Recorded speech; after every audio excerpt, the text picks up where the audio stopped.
একটা মেয়ে লোক, একটা বুড়ি, দুই তিনটা বোঝা, একটা মাথায় নাই, একটা ঘাড়ে নাই, দুটো পড়ে যায় আর উঠিটি পড়ি দৌড়াচ্ছে। হুজুর তার কাছে ছুটে গেলেন, বললেন বুড়িমা দৌড়াও কেন? সে বলছে তুমি বুঝি জানো না আব্দুল্লাহর পুত্র মুহাম্মদ এসেছে সাল্লাল্লাহু আলাইহি ওয়াসাল্লাম, আজ আর কাউকে রাখবে না, কাফেরগুলোকে কচু কাটা করবে, আমি তো সেজন্যই দৌড়াই। হুজুর বলেন বুড়ি তোমার ওই বোঝাগুলি আমাকে দাও, আমি তোমাকে তোমার গন্তব্যে পৌঁছে দেই। বোঝাগুলি তিনি ঘাড়ে নিলেন, বুড়ির সাথে চললেন। বুড়ি যখন বলল এটাই আমার নিরাপদ জায়গা, এখানে রেখে দাও, বোঝাগুলি সেখানে রেখে দিলেন। বুড়ি বলছে কিছু পারিশ্রমিক নাও। হুজুর বললেন কোনো পারিশ্রমিক নেব না। বুড়ি আশ্চর্য হয়ে গেল, বলল পথিক তুমি আমার কাছ থেকে পয়সা নেবে না? বড়ই আশ্চর্যের কথা, আমার দেশের মানুষ বিনা পয়সায় মানুষকে উপকার করে, চোখে দেখা দূরের কথা, গল্পেও কারো মুখে শুনি নাই। তুমি বিনা পারিশ্রমিকে আমার বোঝা বহন করলে, তুমি কে? তোমার পরিচয়টা দাও। নবীজি তখন বললেন বুড়িমা যার ভয়েতে মসজিদে হারাম থেকে এতদূর পর্যন্ত তুমি এসেছো, আমি সেই মক্কার আব্দুল্লাহর পুত্র এতিম নবী মুহাম্মদুর রাসূলুল্লাহ। বুড়ি চোখের পানি ফেলে দিয়ে বলছি আমাদের নেতারা তোমার সম্পর্কে এত বাজে কথা বলেছে, বুঝতে পারি নাই তুমি এত ভালো মানুষ, বুঝতে পারি নাই তুমি এত মহান, তুমি এত উদার, ওদের কথা মতো অবিশ্বাস করেছি। তুমি তো সাধারণ মানুষ নও, নিঃসন্দেহে তুমি আল্লাহর নবী। আমার মনে আর বিন্দু মাত্র সন্দেহ রইল না, আমি মুসলমান হয়ে গেলাম।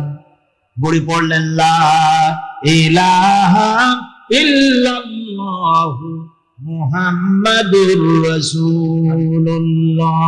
জোরে পড়েন লা ইলাহা, আরো জোরে লা ইলাহা, তাড়াতাড়ি লা ইলাহা লা ইলাহা ইল্লাল্লাহু মুহাম্মাদুর রাসূলুল্লাহ। সুতরাং আমার ভাইরা, পৃথিবীর ইতিহাস হলো যারাই ক্ষমতায় আসে তারা প্রতিপক্ষকে নির্যাতন করে, কিন্তু রাসূলের আদর্শ, ইসলামের আদর্শ ভিন্ন। ইতিহাস প্রমাণ করেছে রাসূল ক্ষমতায় এলেন আর ক্ষমা করে দিলেন। সুবহানাল্লাহ। রাসূল যখন প্রবেশ করলেন মসজিদে হারামের ভিতরে, কাফের বেঈমানেরা নেতারা থরথর করে কাঁপতেছে। আল্লাহর নবী প্রশ্ন করলেন কুরাইশের নেতারা আজ আমার কাছে কি ব্যবহার আশা করো? বুঝতেই পারেন তাদের অবস্থাটা কি, কচি কলা পাতার মতো কাঁপতেছে। আজ আর মুহাম্মদ সাল্লাল্লাহু আলাইহি ওয়াসাল্লাম তিনি আজকে এতিম নন, 10,000 তরবারির সাথে।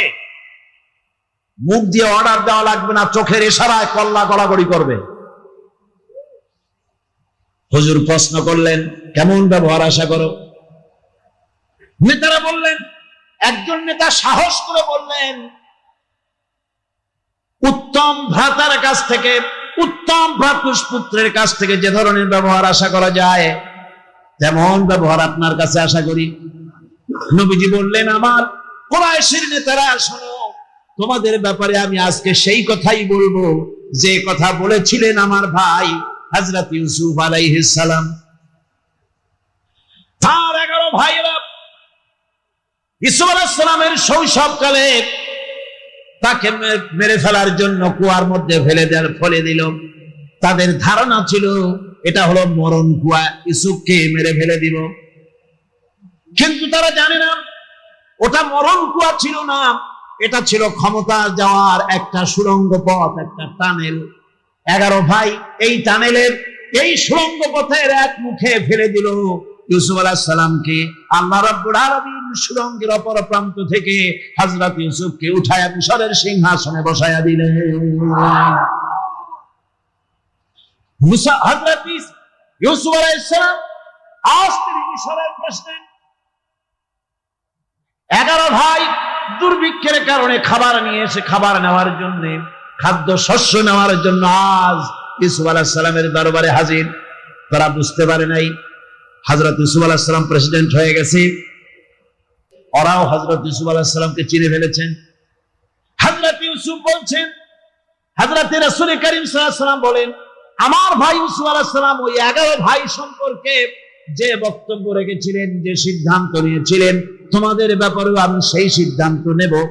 হযরত ইউসুফ আলাইহিস সালাম বলেছিলেন, লা তাসরিবা আলাইকুমুল ইয়াউম, তোমাদের বিরুদ্ধে আজকে আমার কোনো ক্ষোভ নাই, কোনো বিদ্বেষ নাই। তোমরা আমাকে কুয়ায় ফেলে দিয়েছিলে, আমি তোমাদেরকে মাফ করে দিলাম।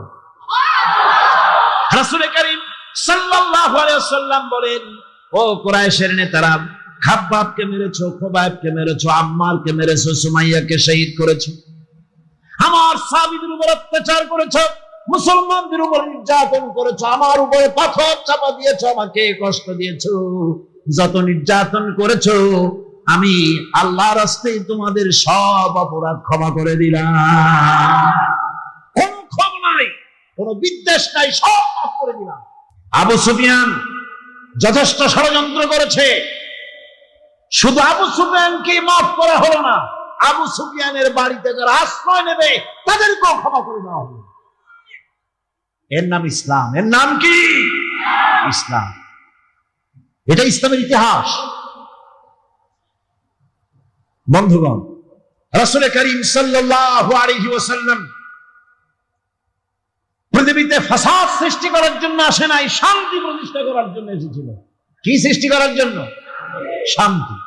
এই শান্তি প্রতিষ্ঠিত হলো রাজনীতির মাধ্যমে না রাজনীতি বাদ দিয়া? রাজনৈতিক প্রক্রিয়ার মাধ্যমে। রাসূল করিম সাল্লাল্লাহু আলাইহি ওয়াসাল্লাম মক্কা নগরীতে মক্কার জীবনে 13 বছর কাটালেন, তাওহীদ, রিসালাত ও আখিরাতের কথা বললেন। এরপরে মদিনা মুনাওয়ারায় চলে এলেন। মদিনায় আসার আগে রাতের বেলায় চুপি সারে 70 জন লোক দেখা করলো রাসূলের সঙ্গে, আহলে ইয়াসরিব। মদিনার আগে নাম ছিল ইয়াসরিব। এই মদিনার 70 জন লোক গোপনে দেখা করে বললেন, ইয়া মুহাম্মদ সাল্লাল্লাহু আলাইহি ওয়াসাল্লাম, আমরা আপনার হাতে বায়াত নিতে এসেছি, আপনি আমাদের দাওয়াত কবুল করেন। এই মক্কা নগরীতে আপনার ইসলাম প্রচার করা বড় কঠিন বিষয়, আপনি আসুন আমাদের দেশে মদিনায় আসুন, আমরা আপনাকে আশ্রয় দিব। ওই 70 জনের ভিতরে যার বয়স ছিল কম, সর্বকনিষ্ঠ ব্যক্তি দাঁড়ায় বললেন, মদিনাবাসীরা, আমি তোমাদের সাথে একমত নই। তোমরা যে রাসূলকে দাওয়াত দিতেছো, এর অর্থ কি তোমরা কি তা জানো? এর অর্থ হলো, রাসূলকে দাওয়াত দেওয়ার অর্থ হলো তামাম ইহুদি এবং খ্রিস্টানদেরকে, মুশরিকদেরকে মদিনার বিরুদ্ধে খেপায়া দেওয়া। মুহাম্মদ সাল্লাল্লাহু আলাইহি ওয়াসাল্লামকে আশ্রয় দিয়ে তিনি যখন মদিনায় যাবেন, সমস্ত ইহুদি, খ্রিস্টান আর মুশরিকরা ঐক্যবদ্ধ হয়ে মদিনাকে আক্রমণ করবে। সেদিন তোমরা জানের ভয়তে মুহাম্মদ সাল্লাল্লাহু আলাইহি ওয়াসাল্লামকে যদি বলো যে আপনার কারণে আমরা বিপদে পড়েছি, আপনি আপনার এলাকায় চলে যান, অথবা মুহাম্মদ সাল্লাল্লাহু আলাইহি ওয়াসাল্লামকে তাদের হাওলা যদি করে দাও, এই দাওয়াতের চাইতে দাওয়াত না করাই ভালো। সর্বকনিষ্ঠ ব্যক্তির এই বক্তব্যে যিনি মুরব্বী ছিলেন, সকলকে নিয়ে আল্লাহ নবীর হস্ত মোবারক ধারণ করে মদিনার লোকেরা বললেন, ইয়া রাসূলুল্লাহি, আপনার দস্তে মোবারক ধরে, আপনার পবিত্র হাত ধরে আল্লাহর নামে শপথ করতেছি, মদিনার দাওয়াত কবুল করুন। আমরা মদিনায় আপনি গেলে পরে আমাদের জান এবং মালের বিনিময়ে, রক্তের বিনিময়ে, সবকিছুর বিনিময়ে আপনাকে আমরা হেফাজত করব, জীবনের সবকিছু আপনার জন্য বিসর্জন দেব। রাসূলুল্লাহ দাওয়াত কবুল করলেন। হুজুরের চোখ থেকে পানি এলো। হুজুর দাওয়াত কবুল করলেন। এই মুরব্বী আবার বললেন, মদিনা থেকে আগত 70 জনের যিনি লিডার, তিনি বললেন, ইয়া রাসূলুল্লাহি, আপনি যখন দাওয়াত কবুল করলেন, এটা আমাদের জাহির কিসমত, আমাদের বড় ভাগ্যের ব্যাপার। একটা দাবি আমাদের আছে, সেই দাবিটা হলো, আপনি প্রকৃতপক্ষে আল্লাহর নবী, তাতে কোনো সন্দেহ নাই। আপনার এই দুর্দিন চিরকাল থাকবে না। যেদিন আপনার সুদিন ফিরে আসবে, সেই দিন আপনি মদিনাকে ভুলে যাবেন নাকি? আল্লাহর নবী বলছেন, মদিনাবাসীরা, আমি ওয়াদা করছি মদিনাকে আমি কখনো ভুলবো না। রাসূলুল্লাহ বলেনও নাই, তার দেহ মোবারক মদিনা মুনাওয়ারায় রয়েছে। রাসূল করিম সাল্লাল্লাহু আলাইহি ওয়াসাল্লাম মদিনা মুনাওয়ারায় গেলেন, ইসলামের রাষ্ট্র প্রতিষ্ঠা করলেন। আজ সময় এসেছে কোরআন প্রতিষ্ঠা করার। আমি বলেছিলাম কোরআন হচ্ছে সংবিধান। কোরআন কি? শুধু তেলাওয়াত করে সেই মজা পাওয়া যাবে না, কায়েম করলে, কোরআনের আইন প্রতিষ্ঠা করলে যে মজা পাওয়া যাবে। যেমন এক বোতল মধু যদি আপনাকে দেওয়া হয়, উপর থেকে কর্ক যদি আটকানো থাকে, আর বাইরের থেকে যদি আপনি বোতলটা চাটেন, মিষ্টি লাগবে নাকি কম? মিষ্টি লাগবে। মিষ্টি লাগবে কখন? কর্ক খুলে মুখের মধ্যে ঢাললে তবে তো মিষ্টি লাগবে।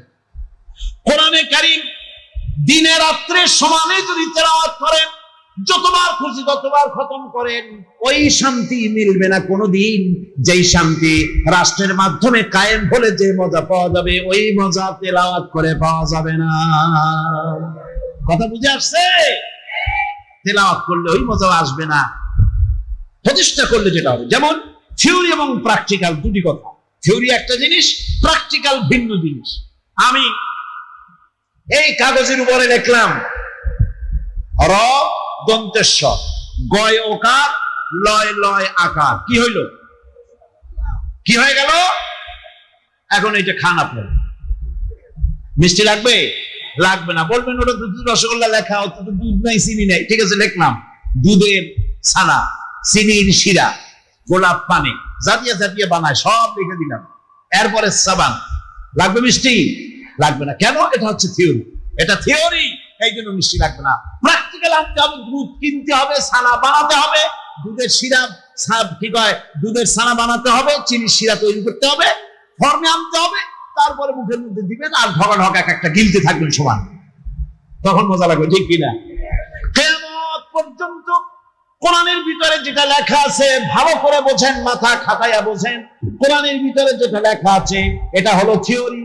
এই থিওরি ততদিন পর্যন্ত মজা লাগবে না, শান্তি লাগবে না, যতদিন পর্যন্ত পার্লামেন্টের মাধ্যমে, রাষ্ট্রের মাধ্যমে কায়েম না করা হবে, মজা পাওয়া যাবে না। মজা পাওয়া যাবে কোরআনের আইন প্রতিষ্ঠা হবে। পার্লামেন্টে যখন সন্ত্রাসের ব্যাপারে কথা উঠলো, আমি তখন বললাম, মাননীয় স্পিকার, সন্ত্রাস আপনারা বন্ধ করতে পারবেন না, কারণ মাদ্রাসাগুলি কি সন্ত্রাসের কারণে বন্ধ হয়? বলেন হয়? হইতে পারে একটা, আপনারা পাইকারি দরে না বললে আমি তো শুনবো কেন? আমি তো কিছু জানি। ঢাকা আলিয়া মাঝে মধ্যে বন্ধ হয়, এটার কারণ হলো ওর পাশেই আছে ভালো জিনিস, সেই জন্য এই কামটা হয়। বাংলাদেশের কোন মাদ্রাসা সন্ত্রাসের কারণে বন্ধ হয়েছে এর কোন নমুনা নাই, নজির নাই, এইটা ছাড়া।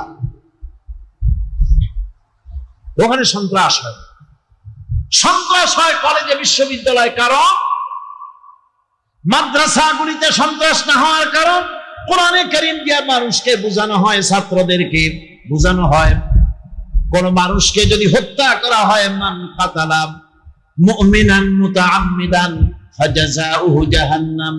কোরআনে কারীমের মধ্যে আল্লাহ রাব্বুল আলামিন বলেছেন, ইচ্ছে করে অন্যায়ভাবে যদি কাউকে হত্যা করা হয়, তার জায়গা হবে জাহান্নাম। আল্লাহ পাক আরো বলেছেন, কেউ যদি একটা মানুষকে অন্যায়ভাবে হত্যা করে, সেই জন্য তামাম পৃথিবীর সব মানুষকে হত্যা করলো। পরকালের জবাবদিহি সম্পর্কে মাদ্রাসায় পড়ানো হয় বলি সেখানে সন্ত্রাস নাই। কলেজে, বিশ্ববিদ্যালয় কোরআন হাদিস পড়ানো হয়, পরীক্ষায় পাশ করার জন্য মাত্র কয়েকটা হাদিস আর কয়েকখানা আয়াত পড়া হয়, তাও আবার মাঝখানে 100 নাম্বার কমাইয়া 50 দিয়ে দিয়েছিল। বললাম সন্ত্রাস বন্ধ করতে পারবেন না। আমি কথা বলছি দেশ এবং জাতির কল্যাণের জন্য।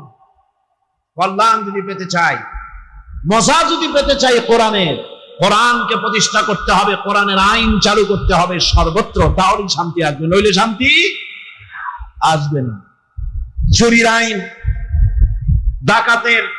ডাকাতি করলে কি শাস্তি হবে, চুরি করলে কি শাস্তি হবে, জিনা করলে কি শাস্তি হবে, মদ পান করলে কি শাস্তি হবে, সব কোরআন আছে না? সব কোরআনে কারিমে আছে, এগুলি কোরআনে রয়ে গেছে। এগুলি কায়েম হয়েছিল মদিনায়। কোথায় হয়েছিল? মদিনায়। অভাব অভিযোগ ছিল ছিল না।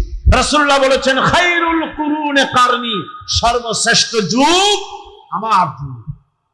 চুরি নাই, ডাকাতি নাই, জেনা নাই, হত্যা নাই। পাইকারি দরে লোকেরা মুসলমান হওয়া শুরু করে দিল।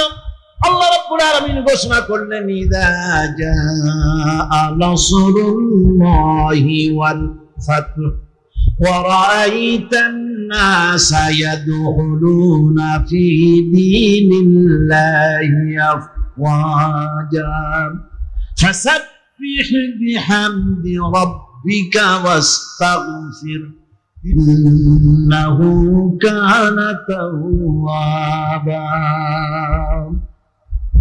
যখন আল্লাহর মদদ আসবে, যখন বিজয় আসবে, তখন দেখতে পাবে দলে দলে লোকেরা ইসলামে প্রবেশ করছে। সুবহানাল্লাহ। ইসলামের বিজয় এলো, দলে দলে লোক ইসলামে প্রবেশ করতে লাগলো। কাফেররা চিন্তা করলো যে আসলে আমরা খামোখাই মুহাম্মদ সাল্লাল্লাহু আলাইহি ওয়াসাল্লামের বিরোধিতা করেছি, না বুঝে বিরোধিতা করে, আজও তাই করে। ইসলামের ভয় পায়। কারে ভয় পায়? ভয় যদি দুনিয়ায় কিছু থাকে তো তার নাম ইসলাম। আমি বুঝি না, ইসলামের ব্যাপারে নিরপেক্ষ থাকা লাগবে, ধর্মের ব্যাপারে নিরপেক্ষ থাকা লাগবে, এটা কি কথা? ভাতের ব্যাপারে নিরপেক্ষ থাকে কেউ? বিবাহ করার ব্যাপারে নিরপেক্ষ থাকে কোন যুবকেরা? ঘুমাবার ব্যাপারে নিরপেক্ষ থাকে কেউ? ধর্ম এইটার ব্যাপারে নিরপেক্ষ থাকা লাগবে। এমন পাগলামি যে আবিষ্কার করেছে আল্লাহ, লানত হোক তার উপর, আল্লাহর গজব হোক তার উপরে। ধর্ম নিরপেক্ষ মতবাদ মুসলমানদের জন্য নয়, পৃথিবীর কোন মানুষের জন্য নয়। মানুষেরা ধর্মের পক্ষেই থাকবে, নিরপেক্ষ থাকবে না। ধর্ম পক্ষে থাকার জিনিস, নিরপেক্ষ থাকার জিনিস নয়। কোরআন জানে না, হাদিস জানে না। আপনাদের ধানমন্ডি মসজিদের ইমাম আলহামদুলিল্লাহ জবরদস্ত আলেম, তিনি বলেছেন তার বক্তৃতার ভিতরে লা ইকরাহা ফিদ্দীনের কথা। আন্দাজে কি এর সাথে কি মিলাই দিল? ধর্ম নিরপেক্ষতার আয়াত একখান পাইছে, লা ইকরাহা ফিদ্দীন, লাকুম দীনুকুম ওয়ালিয়া দীন, বুখারীর মধ্যে আছে। পাগল ছাগল তো গাছে ধরে না, কপালেও লেখা থাকে না। আরে বাবা, লাকুম দীনুকুম ওয়ালিয়া দীন ধর্ম নিরপেক্ষতার আয়াত নয়। তোমার কোন বাপে শিখাইছে? লাকুম দীনুকুম আয়াত কিসের ভিত্তিতে? কোরআন জানতে হবে, কোরআন পড়তে হবে। কোরআনে কারীমের মধ্যে শানে নজুল আছে প্রত্যেকটি সূরা। যখন কাফেরেরা প্রশ্ন করছিল, হে মুহাম্মদ সাল্লাল্লাহু আলাইহি ওয়াসাল্লাম, এসো ধর্ম নিয়ে আমরা 50-50 করি। কিছুদিন তোমরা আমাদের মূর্তিগুলারে প্রণাম করো, আর কিছুদিন আমরা গিয়ে মসজিদে তোমার আল্লাহরে সেজদা দেব। এইরকম ধর্মটা যদি আমরা ভাগাভাগি করে নেই, তাহলে আপনার কোনো অসুবিধা থাকে না। আল্লাহ রাব্বুল আলামিন সূরা কাফিরুন নাযিল করে দিলেন, কুল ইয়া আইয়ুহাল কাফিরুন, হে নবী বলে দিন, হে কাফিররা, তোমরা যার ইবাদত করো আমরা তার ইবাদত করি না, আবার আমরা যার ইবাদত করি তোমরা তার ইবাদত করো না। লাকুম দীনুকুম ওয়ালিয়া দীন, তোমাদের দিন তোমাদের জন্য, আমাদের দিন আমাদের জন্য। তোমরা তোমাদের দিন নিয়ে থাকো, আমরা আমাদের দিন নিয়ে থাকি। এটা কি নিরপেক্ষের কথা না পক্ষের কথা? পক্ষের কথা। তোমরা তোমাদের ধর্ম নিয়ে থাকো, আমরা আমাদের ধর্ম নিয়ে থাকি। 50-50 ভাগ করার কোনো সুযোগ এখানে নাই। এই আয়াত নিয়ে মানে বাঙালরা হাইকোর্ট দেখালো, একটু বুঝাই দেয় যে আমি কোরআন শরীফ পড়ি। বন্ধুগণ, কাফেররা দেখলো যে খামোখাই বিরোধিতা করি। আজ এক শ্রেণীর মুসলমান খামোখা বিরোধিতা করে, ইসলামকে বলে মৌলবাদ, বলে না? আমি ওই সব শিক্ষিত বন্ধুদেরকে বলবো, মৌলবাদ বলে ইসলামকে গাইল দেন, আপনার তো লজ্জা করা উচিত। আপনি তো একটা মুসলমানের সন্তান।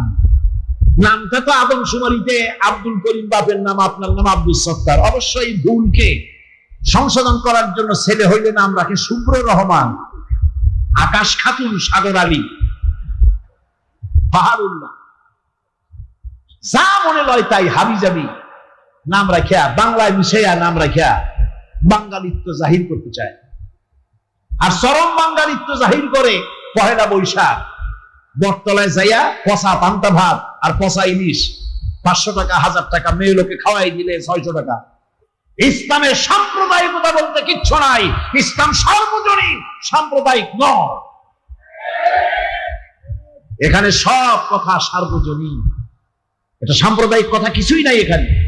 এখানের আইন, ইসলামের আইন যদি চালু করা হয় সকলের জন্য ভালো, হিন্দুর জন্য ভালো, খ্রিস্টানের জন্য ভালো, বৌদ্ধের জন্য ভালো, মুসলমানের জন্য ভালো, অমুসলমানের জন্য ভালো, পুরুষের জন্য ভালো, নারীর জন্য ভালো, শিশুর জন্য ভালো, পাগলের জন্য ভালো, সুস্থ মানুষের জন্য ভালো, পশু পক্ষীর জন্য ভালো। ঠিক কিনা কর? যেহেতু আইনটা কার? আল্লাহ পাকের আইন। অথচ এই আল্লাহর নাম মিটাই দেওয়ার প্রচেষ্টা, ইসলাম দূরে সরিয়ে দেওয়ার প্রচেষ্টা, কেমন একটা অনীহা ভাব। ইসলামের নামটা শুনলেই কেমন গাটা জ্বলে জ্বলে ওঠে। আশ্চর্য কথা, আশ্চর্য কথা। আল্লাহ রাব্বুল আলামিন শুনিয়ে দিলেন, ইসলামের যখন বিজয় এলো, দলে দলে লোকের ইসলামে প্রবেশ করতে লাগলো, দলে দলে লোকেরা ইসলামে প্রবেশ করতে লাগলো। কাফির বেঈমানরা মনে করলো যত আজে বাজে কথা বলেছি ইসলামের ব্যাপারে, ইসলাম তো তা নয়। ইসলাম তো মানুষের খাবার দিতেছে, পরার দিতেছে, বেকার সমস্যার সমাধান করতেছে, নারীর সতীত্বের হেফাজত করতেছে, ক্ষুধার্ত মানুষকে খাবার দিতেছে। এসব কিছু দেখে আশেপাশে মদিনার জিন্দেগিতে রাসূল যখন ইসলামী স্টেটের পূর্ণতা দান করলেন, কোরআন যখন 16 আনা আইনে পরিণত হয়ে গেল, তখন দেখা গেল লোকেরা আশেপাশে আর কোনো কাফির রইল না। আশেপাশে যত কাফের ছিল সব মুসলমান হয়ে গেল। পড়লো লা ইলাহা ইল্লাল্লাহু মুহাম্মাদুর রাসূলুল্লাহ। ভাইরা আমার বন্ধুগণ, সকলকে ইসলাম বুঝতে হবে। আমি আবারও বলছি, ইসলাম সাম্প্রদায়িক নয়, ইসলাম মৌলবাদ নয়, ইসলাম হচ্ছে আল্লাহ রাব্বুল আলামিনের দেওয়া জীবন ব্যবস্থা। এটা কমপ্লিট কোড অফ লাইফ, জীবনে গ্রহণ করার জন্য, জীবনের সব ক্ষেত্রে গ্রহণ করার জন্যই কোরআন, ইসলাম। আলহামদুলিল্লাহ, ইসলাম বিধান দিয়েছে সব ব্যাপারে, এমন কোন ব্যাপার নাই যে ইসলাম বিধান দেয়নি। ইসলাম বিধান দিয়েছে নারীর ব্যাপারে। আজ মেয়ে লোকদেরকে বলা হয়, মেয়ে লোকদেরকে ময়দানে নামানো হয়েছে, এনজিওরা এই খেদমতটা করেছে। এনজিওরা এদেরকে ময়দানে নামায় দিয়া স্লোগান দেওয়া হয়েছে, কিসের বর কিসের ঘর, যা মনে লয় তাই কর। সুবহানাল্লাহ কইলেন, আশ্চর্য কথা। দেখছেন অবস্থা? আমার দেহ, দেহ আমার, সিদ্ধান্ত আমার। আজীব তামাশা। গাড়ি যদি বলে, গাড়ি যদি বলে যে এটা আমার বডি, সিদ্ধান্ত আমার, আমি যেদিক যাবো সেদিক আমার খুশি আমি যাব, তাহলে হয় ট্রেনে পড়বে, না হয় নদীতে পড়বে। কারণ যে কন্ট্রোল করতে, দেহ আপনার নিঃসন্দেহে, কিন্তু সিদ্ধান্ত আপনার হতে পারবে না। আপনার দেহের নিয়ন্ত্রণের সিদ্ধান্ত নিবে ওই দেহ তৈরি করেছেন যিনি, সে আল্লাহ রাব্বুল আলামিন।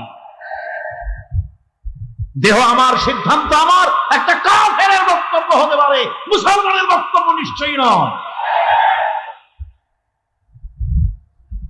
মা বোনদের আমি বলে থাকি, মেয়েরা যদি জানতো ইসলাম তাকে কি দিয়েছে, তাহলে তারা সংগ্রাম করত, মিছিল করত, আর বলতো, গভর্নমেন্টকে বলতো, ইসলাম যতটুকু দিয়েছে সেইটা ফেরত চাই, দুনিয়ার অন্য কিছু আমাদের দরকার নাই।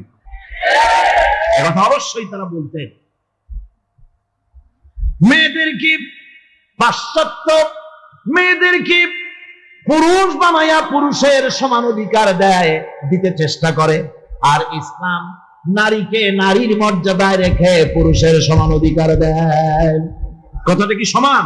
না, গালফ অফ ডিফারেন্স, উত্তর মেরু আর দক্ষিণ মেরুর মতো। ইসলাম নারীকে নারীর মর্যাদায় রেখে নারী পুরুষের সমান অধিকার দেয়। বর্তমান পৃথিবীতে পাশ্চাত্য, তারা চিন্তা করতেছে, তাদের চিন্তার মূল বিষয় হলো নারীর শরীরের কাপড় আর কত কমানো যায়। নিজেদের শরীর ঢাকা, পায়ে মোজা, এরপরে জুতা, তারপরে প্যান্ট পরিয়া জুতাটারে ঢাকিয়া রাস্তা সাফ করতে করতে যায়, জামাটারে ইন করিয়া শার্টটারে এখানে কলার দিয়া টাই দিয়া আটকাইয়া, মাথায় হ্যাট করিয়া, এখানে আবার বোতাম দিয়া, বাংলার আলো বাতাস কোনো দিয়ে ঢুকতে না পারে, পুরুষ তার শরীরকে এভাবে হেফাজতে রাখে। আর মেয়ে লোক কাপড় চোপড় যত খুলতে পারে, যত কমাইতে পারে, তাই নিয়ে প্রতিযোগিতা। আরো প্রতিযোগিতা হয় বিশ্ব সুন্দরীর প্রতিযোগিতা। নাউজুবিল্লাহ। বাংলাদেশে গত বছর চুরি করে, নারীদের ব্যাপারে বলছিলাম, নারীদের আজাদী, স্বাধীনতা, স্বাধিকার দিয়েছে ইসলাম। কে দিয়েছে? ইসলাম দিয়েছে। সুতরাং সেই নারীর ইজ্জতকে ইসলাম রক্ষা করেছে। নারীর ব্যাপারে ইসলাম বলেছে, আল্লাহর নবী বলেছেন, দুইটা মেয়ে যদি কারো হয়, দুই মেয়ের পিতা যিনি হবেন, ওই দুইটা মেয়েকে যদি যত্ন করে, যদি ভালোবাসে, মহব্বত দেয়, দিন শিখায়, ঈমান শিখায়, কিয়ামতের দিন ওই দুই কন্যার পিতা আর আমি মুহাম্মদ সাল্লাল্লাহু আলাইহি ওয়াসাল্লাম এক জান্নাতে পাশাপাশি থাকবো। আছে পৃথিবীতে কেউ বলছে এমন কথা? বলেন, বলেছেন কে? আমার মা বোনেরা, পর্দার আড়ালে থেকে যারা আমার কথা শুনছেন, কান খুলে শুনুন। আপনার ইজ্জত, আপনার সতীত্ব, আপনার সম্ভব, আপনার অধিকার সমানা সংরক্ষণ করেছে ইসলাম, আর কেউ করে না। আধুনিকতার নামে আপনার ইজ্জতকে নষ্ট করা হচ্ছে, আপনার সতীত্বকে বিনষ্ট করা হচ্ছে। নারীর সম্মান কোথা থেকে কোথায় নিয়ে গেল? যে নারীর কোন অধিকার ছিল না, আজ বলা হয় যে আল্লাহ নাকি নারীদেরকে ঠকাইছে। নাউজুবিল্লাহ মিন যালিক। কিভাবে ঠকাইলো?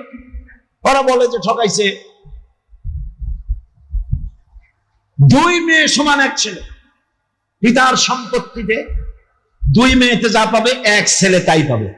সূরা নিসা এটা আছে। ওরা এইটাকে ধরেছে আল্লাহ এখানে পুরুষের পক্ষপাতিত্ব করেছেন, মেয়ে লোকদেরকে ঠকাইছে। নাউজুবিল্লাহ মিন যালিক। এটা স্থূল দৃষ্টিতে ওনারা দেখেছেন, ওনারা মূল বিষয়টি বোঝেন নাই। মেয়েকে এক জায়গায় আল্লাহ পাক একটু কম দিয়েছেন, কিন্তু কম যে দিলেন ওই কমটা মর্যাদার প্রশ্নে নয়, এটি হচ্ছে হক, অধিকারের প্রশ্ন। সেটা কিরকম?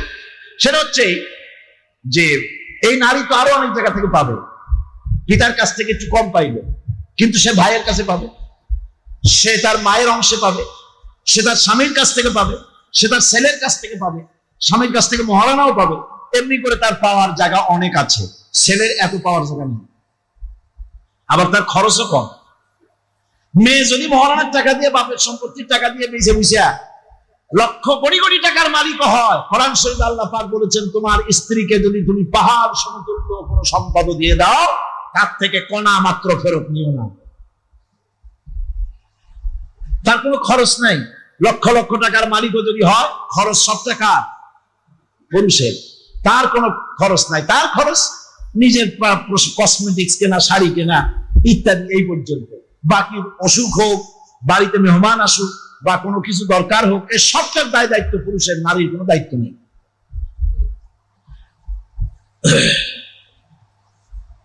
ওই যে একটা ভাগ কম পাইল, এইখানেই ওনাদের মাথা ধরেছে যে ইসলাম ঠকাইছে।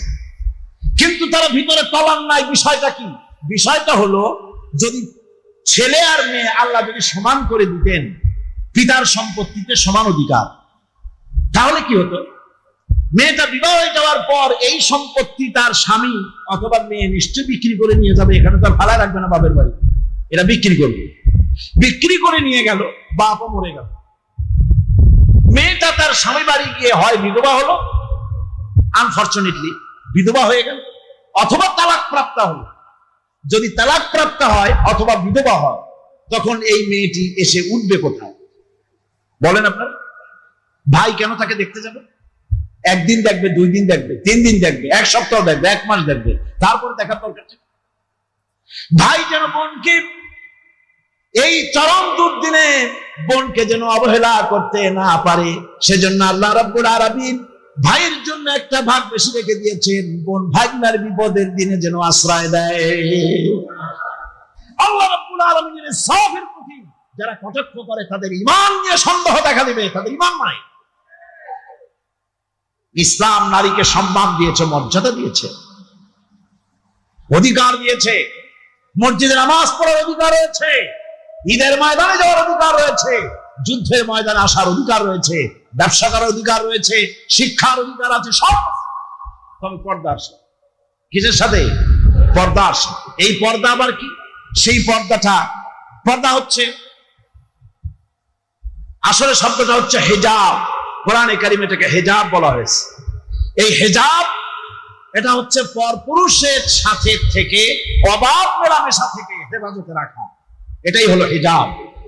হেজাব আর নিকাব এটা মহিলাদের জন্য প্রয়োজন, মহিলাদের স্বার্থেই, সেজন্য তাদেরকে পর্দা করতে হবে। নারীকে বলা হয়েছে পরপুরুষ থেকে তোমাদের চক্ষুকে নিম্নগামী করো, আর পুরুষকেও বলা হয়েছে পরনারী থেকে চক্ষুকে নিম্নগামী করে রাখো। একদিকে নামাজ রোজা করছি, অন্যদিকে আল্লাহর আইনের প্রতিটি ধারাকে লঙ্ঘন করে চলছে, মিথ্যা ওয়াদা করে, মিথ্যা কথা বলে, সুদ খায়, ঘুষ খায়, জেনা করে, এরপরে অন্যের হক নষ্ট করে, প্রতিবেশীর হক নষ্ট করে, হারাম মাল খায়, হকদারের হক নষ্ট করে, প্রতিবেশীর হক নষ্ট করে, কাউকে ক্ষমতাশীল মনে করে নিজের প্রয়োজনের জন্য তার কাছে দোয়া করা, দুঃখ কষ্টে তার কাছে সাহায্য চাওয়া, ক্ষয়ক্ষতি এবং বিপদ আপদ থেকে বাঁচার জন্য কারো কাছে আশ্রয় চাওয়া।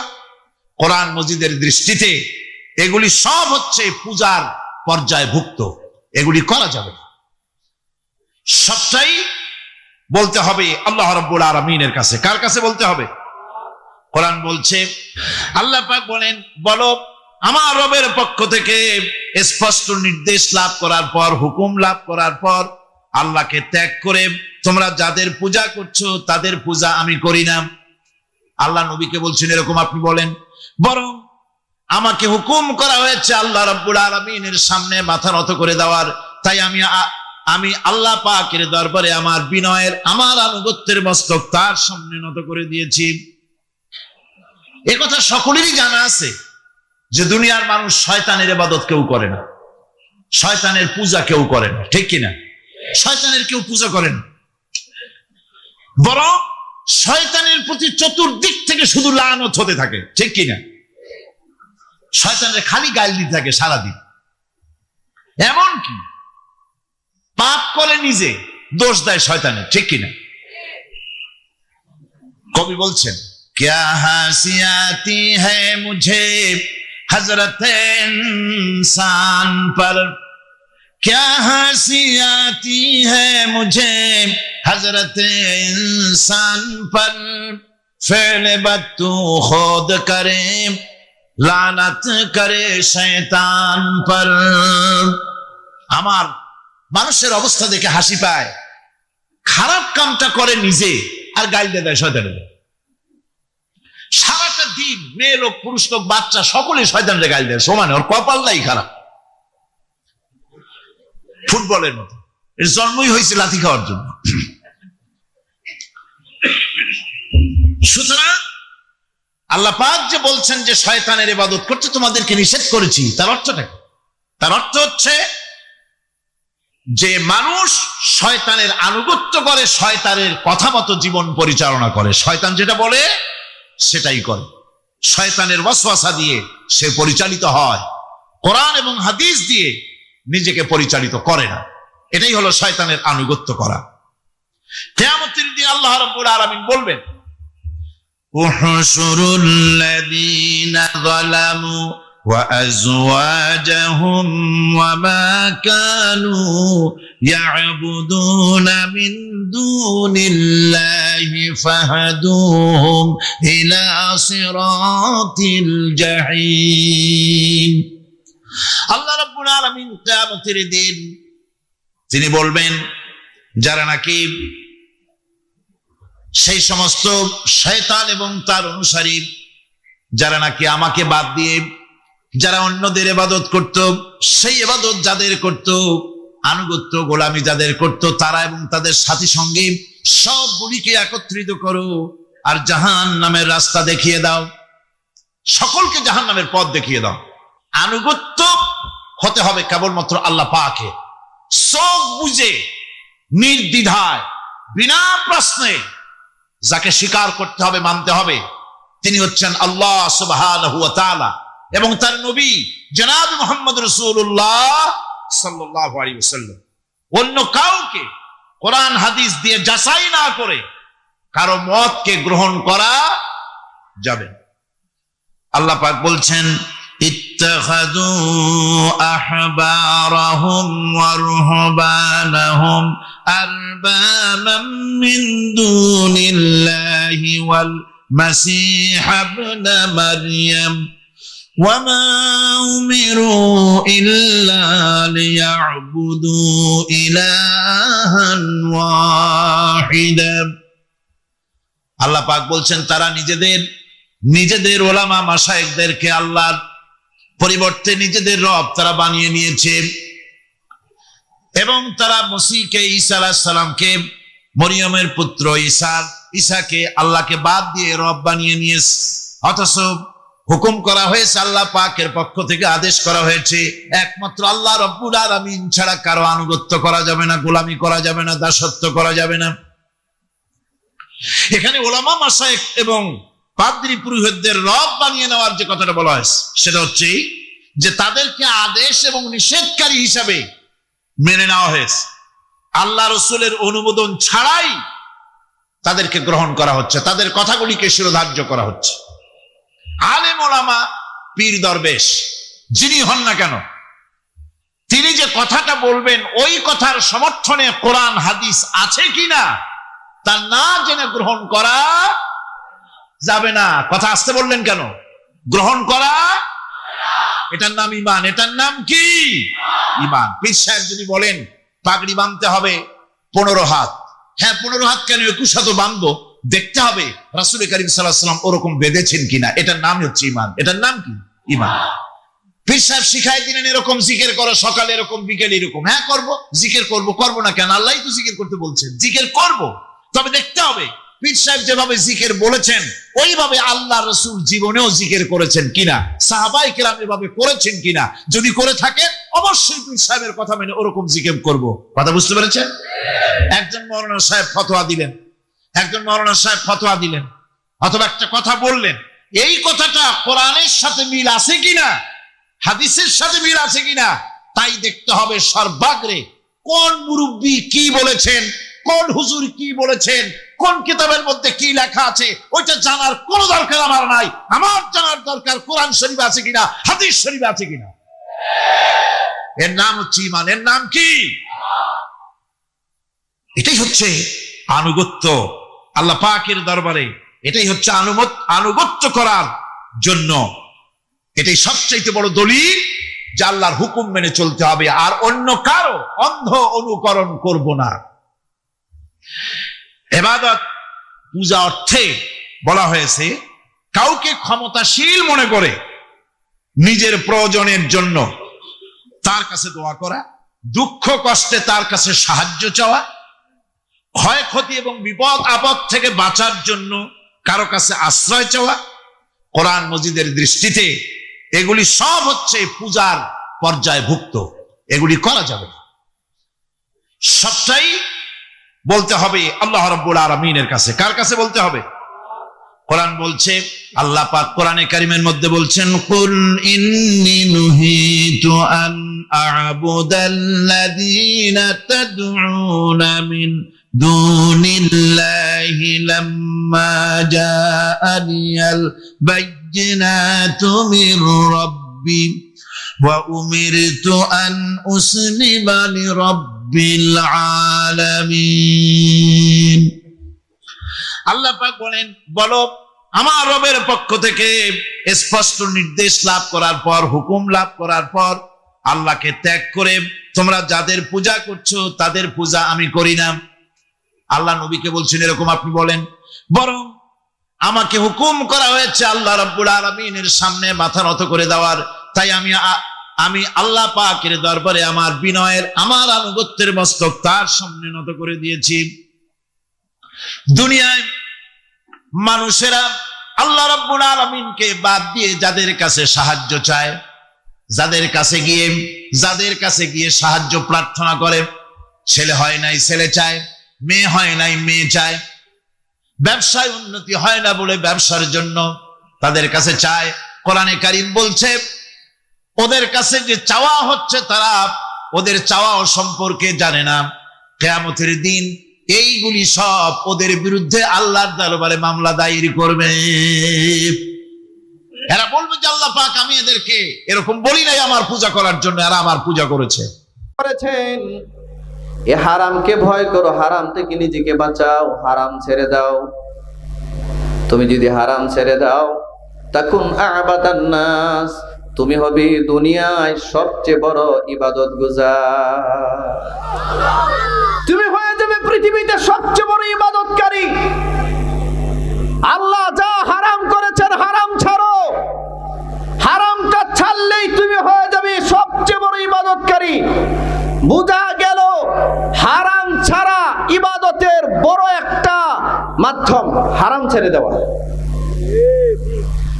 আপনারা বলেন সুদ খাওয়া কি? আওয়াজ যে কমায়া দিলেন। আপনাদের নওয়াপাড়ায় কি সুদ টুদ আছে নাকি?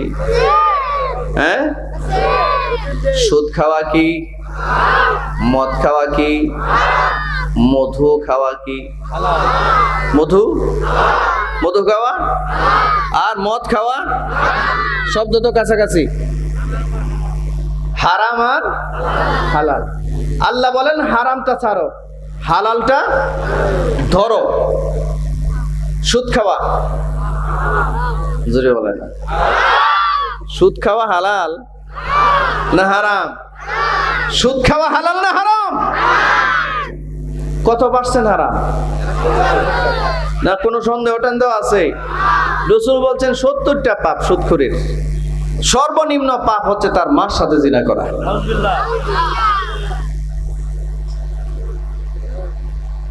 আর কোরআন মাজিদ আল্লাহ তাআলা বলেন ফাইল্লাম তাফআলু ফাযানু বিহারবিম মিনাল্লাহি ওয়া রাসূলিহি। আল্লাহ বলেন সুদের ব্যবসা ছেড়ে দাও। যদি সুদের ব্যবসা ছাড়তে মন নাই স্যার, তাহলে তোমার আর একটা রাস্তা খোলা আছে। এই রাস্তার নাম হচ্ছে আল্লাহ এবং তার রাসূলের সাথে যুদ্ধ করার প্রস্তুতি গ্রহণ করা। তাহলে এই সুদ হালাল না হারাম? আমাদের দেশে দেখবেন অনেক নামাজি আছে, নামাজও পড়ে আবার সুদেরও ব্যবসা করে। নাই আসের আওয়াজ আসতে দেন কেন? আছে। তাহলে সুদ খাওয়া কি আর নামাজ পড়া ইবাদত, ঠিক না? জোরে বলেন। আল্লাহ রাসূল বলেন আবু হুরায়রা, নামাজ তো পড়বা, অবশ্যই নামাজ পড়বা, তবে হারামটা ছেড়ে দাও। হারাম নিয়ে নামাজ পড়ে তোমার কোনো ফায়দা হবে না। হারাম ছাড়ো, হারাম ছাড়ো। মদ খাওয়া হারাম ছেড়ে দাও। ঘুষ খাওয়া হারাম, ঘুষ। আমাদের সমাজে এমন বহু ঘুষখোর আছে তাহাজ্জুদে নামাজও পড়ে। কি বলে? আর অফিসে গিয়া ঘুষ খায়। কথা অফিসে গিয়া কি খায়? এবং প্রতি বছর হজও করে। তাহলে তাহাজ্জুদের নামাজ পড়া কি ইবাদত, ঠিক না? ধরে বলেন ফাতাহাজ্জাদ বিহি নাফিলাতাল লাক। তাহাজ্জুদ হচ্ছে নফল ইবাদত। আর ঘুষ খাওয়া হারাম, এটা বর্জন করা মুসলমানের উপরে ফরজ। তাহাজ্জুদ পড়া নফল আর ঘুষ ছেড়ে দেওয়া ফরজ, ঠিক কি না? জোরে বলুন। তো সে ফরজ বাদ দিয়ে নফল পড়ে, নফল। আমাদের সমাজে এমন বহু ভাই আছে যে ভাইগুলো বোনের হক মেরে দিছে। আপনাদের নওয়াপাড়ায় নাই? আমার জানা মতে তো এমন ভাই আছে যে 2টা ভাই 4টা বোন। কোটি কোটি টাকার সম্পদ বোনেরা পায়, 1 টাকার সম্পদও দেয় নাই। না দিয়া বোনদের জায়গা বিক্রি করে ওনারা স্বামী স্ত্রী দুইজন মিলে হজ করে এসে আলহাজ হয়েছে নাই? এবার উঠে যাবেন কেমন হয় না? ব্যথা লাগতেছে? এই ভাই কথা বলেন না কেন? এমন হাজি নাই সমাজে? সমাজে নাই? আচ্ছা, বাবার সম্পত্তিতে মেয়েদের কোনো হক আছে কিনা? কারা কারা মনে করেন আছে? হ্যাঁ, হাত দেখান, দেন আর না দেন, হাতটা তো দেখেন। আছে? আচ্ছা, আমি আমার দায়িত্ব পালন করলাম যে আল্লাহ হাতও উঠাইছিলাম। বাবার সম্পত্তিতে মেয়েদের হক আছে। কি পরিমাণ? মিন হাযিল উনসায়াইন।